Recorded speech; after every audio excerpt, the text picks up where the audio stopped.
The sandbox genre is the best genre ever, and I don't say that out of impulse. I say that because in my opinion, it is the indisputable king of what captures our attention. So of course the question arises, what makes this genre so addictive? I mean, there's over 30 other genres out there, so what makes this one so special? Well, I'd like to break it down for you in this video and show you the undeniable truth about the so-called king of genres. And like any good story, we should begin where the sandbox story all started, so some background info can be acquired. 1984 was a relatively boring year, but it was the year where the first ever sandbox game would be released to the public, and it was called Elite.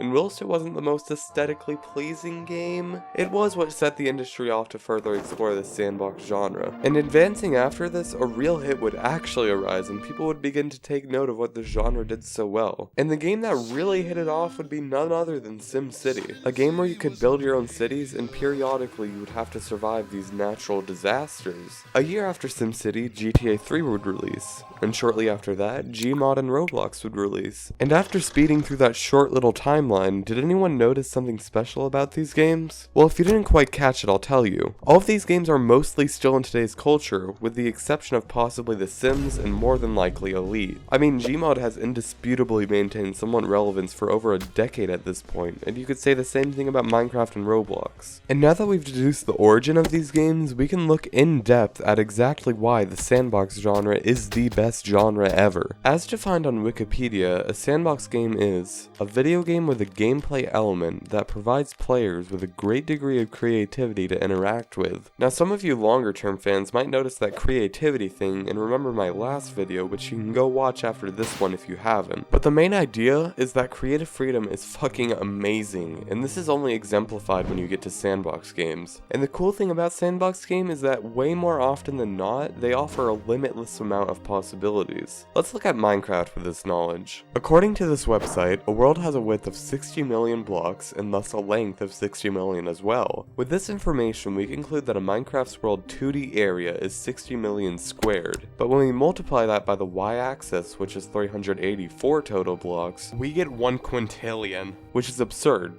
And while I know that some nerd in the comment is gonna say, oh my god, the doggy dude, that's not actually an infinite amount, and to that person I kindly ask them to krill themselves. Anyways, you non-Discord mods get the point. A sandbox game supposedly allows for an infinite amount of things to do, and that's what makes them so addictive, at least on a surface level. I mean, with these aforementioned hundreds of millions of options, how could we resist utilizing these spaces? And we can do this by building structures. This might not seem so special, but it's when you realize the potential monotony of other games like RPGs where you begin to see the beauty of creating. Just for a quick example of this, take my favorite RPG of all time, Amori, and it's not hard to see why a game like this struggles to keep its relevance. After your first playthrough, the game just becomes so monotonous, but that's just how it is with RPGs. With that example out of the way, we can actually talk about building shit, because this has got to be the most addictive part about playing a sandbox game. It's an impeccable game plan, especially for a game like Minecraft. You start planning a build, make the frame, gather materials, craft them to what you want, start building, and then repeat. The best way to describe it that I can think of is like a simulator, but an infinitely more complex simulator. Not only this, but as I previously mentioned in the video, the power of creative freedom, there's something so personal about these builds, and that's what separates sandbox games from these simple simulator games. Not only this, but I believe having the ability to build structures or even destroy them is something truly special. You can take this to the next level by giving yourself constraints on your build, like what Mumbo Jumbo, a credible Minecraft YouTuber, does at times, with builds like the smallest functional Minecraft base. And you yourself could do something like building a house out of strictly waterloggable blocks. Or if building isn't quite your strong suit, you could use no blocks to build the world's most compact rickroll in Minecraft. Before we move on to the next section though, I need to reiterate one last time. In sandbox games, the power is truly within your hands to make the most enjoyable experience for you. So you'd best utilize this limitless possibilities to your fullest potential. Speaking of this, not only do sandbox games offer these infinite amount of possibilities, by consequence they also offer an infinite amount of replayability, as long as you have the creativity to back it up, of course. Seriously,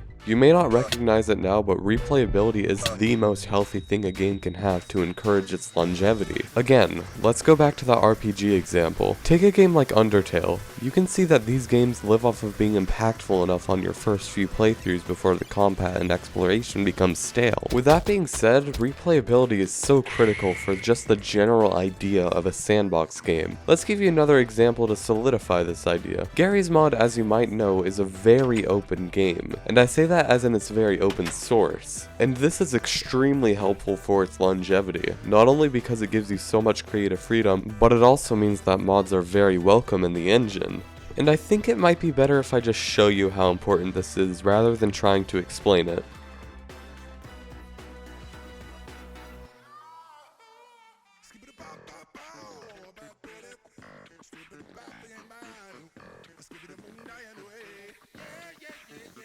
Seriously, before I thought about it whilst making the script, I never thought it was this important. I mean, don't get me wrong, I knew modding was important, but not as important as it proved to be with Gmod. Before we move on to the next pro of sandbox games, I need to say something really quick. Adding 200 billion achievements does not increase replay value. It makes me hate your game. Even if it's not 200 billion set achievements and instead just 10 unreasonably hard ones, I still hate that. Maybe it's just a little bit of perfectionism I have within me, but god damn!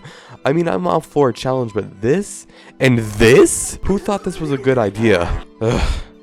That derailed a little, but please don't misconstrue this as achievements are good because they give you more stuff to do. Because while that is partially true, if you don't have actual substance to back it up, it just becomes moronic. Rant aside, we do need to keep this video moving, so let's move on to the most important concept in these so-called sandbox games. Significance is a very broad word. It could refer to your significant other, or something significant that requires your attention, or maybe the significance of what someone said in court. What I want to get at, however, is how whatever you build has significance, particularly in these more survival-oriented games like Minecraft and Terraria. And in case you don't know what this game Terraria is, think of it as 2D Minecraft, although that couldn't be very much more inaccurate. So what gives us significance in games like this? Well, since these games typically give you a crazy amount of tools to work with, you can build something that actually has importance to your own accord. When I say that, I mean something like building a mob farm if you need a certain drop from anything in particular, or maybe your needs are to blow up a certain statue of a Minecraft YouTuber that wears a mask with a smile for hours at a time. And you can absolutely do that because you are in no way ill-equipped for that. And all of this has been going on without me saying that these games like Minecraft and Terraria really rely on the significance of your actions to keep you playing. Think about it. If you're a builder and you're stripped from your ability to build the structures you once were able to, the significance of the entire game has just been pried out of your hands. Likewise, if somebody who enjoys griefing was pried of their means to do so, the game would be generally worse from them. It's a transactional coexistence, and it's the essence of what makes these sandbox games so significant. So yes, the sandbox genre is the best genre to exist, ever. I mean, what else could you ask for? You have everything you could possibly ever need. The limitless possibilities, the building, the replayability, and what you put into it actually has some sort of significance. And personally speaking, I'm appalled at how important each and every one of these are. And with that quick outro out of the way, we have to talk about one last thing. And that, of course, would be you, the viewer. If you enjoyed this video, I'm politely begging you on my hands and knees to subscribe and share this video with other people. It really encourages me to not only keep doing this, but to actually get out of bed in the morning. So please, if it wouldn't be such a bother to subscribe to the ultimate life form, that being me, the doggy dude, it'd really help me out. Genuinely, thank you for watching this one. I especially had fun with it, and no doubt it'll be considered my best video yet by many. With that being said, I'll catch you next time.